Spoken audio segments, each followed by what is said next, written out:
Umakyat na sa 5 ang naitalang nasawi mula sa gumuhong gusali sa Pampanga. At live mula sa Pampanga, may express report si Mon Gualvez. Mon, paano ba nakita itong isa pang biktima? Yes, Nikki, nakuha na nga ang labi ng isa pang lalaking biktima mula sa gumuhong gusali dito sa Barangay Balibago sa Angeles City, Pampanga.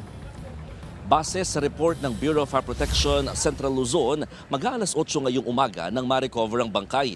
Yan ay matapos ang 13 oras na retrieval operation mula nang madiskubre ito ng isang K9 unit ng Philippine Coast Guard sa Sector 1 o ang unahang bahagi ng gusali.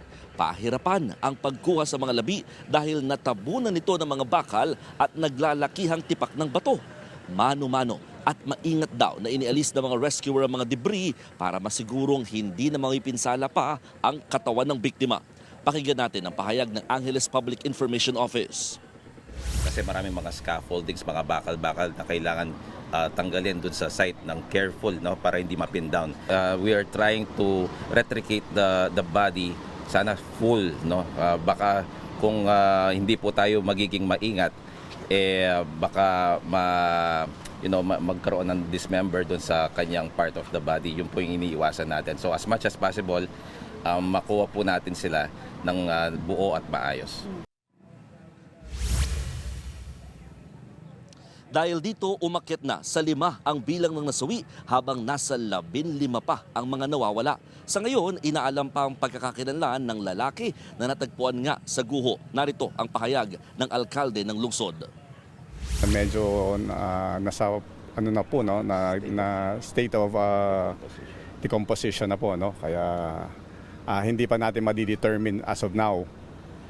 Hihintay po tayo ng statement sa SOCO at alam po natin na meron yatang cellphone, no, yung victim. So titingnan po natin kung baka makakuha po tayo ng information kung sino po yung unidentified na victim po na ito. Nikki, sa ngayon hindi pa rin sinasantabi ng Angeles City LGU na posibleng madagdagan pa ang bilang ng mga casualties. Yan ay lalo't pinaniniwalaang hindi lamang daw mga construction worker ang posibleng natrap dito nga sa gumuhong gusali dahil pinaniniwalaang makaaring kasama din nila ang kanilang mga pamilya sa loob mismo ng construction site.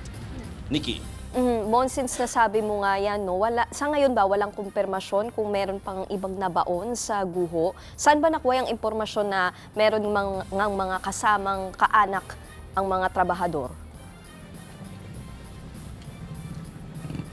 Galing yung impormasyon na yan, ilan sa mga nagsabi niyan ay yung mga construction workers din na nakaalis dito sa naturang gusali bago pa mangyari yung pagguho. So technically sila yung nagkukwento na may mga kaanak na kasama doon sa loob ng construction site as their barracks. Doon sila nagtayo ng mga living quarters nila at dahil nga libre, isinasama na doon nila yung kanilang mga pamilya para nga makatira dito sa lugar. At ito rin yung kinumpirma mismo ng alkalde ng lungsod na may mga reports nga rin daw sila natanggap na ganito yung naging sitwasyon dito nga sa loob ng gumuhong itinatayong hotel. Kaya isa rin ito sa naging violation na nakita naman ng Department of Labor and Employment dahil bawal ang pagtatayo ng mga barracks or living quarters sa loob mismo ng ginagawang construction site or building.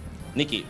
Okay. Yan ang express report ni Mon Gualvez. Mga kapatid, Nikki de Guzman po. Para sa pasada ng mga rumaratsyadang balita, mag-follow at mag-subscribe na sa social media pages ng News 5.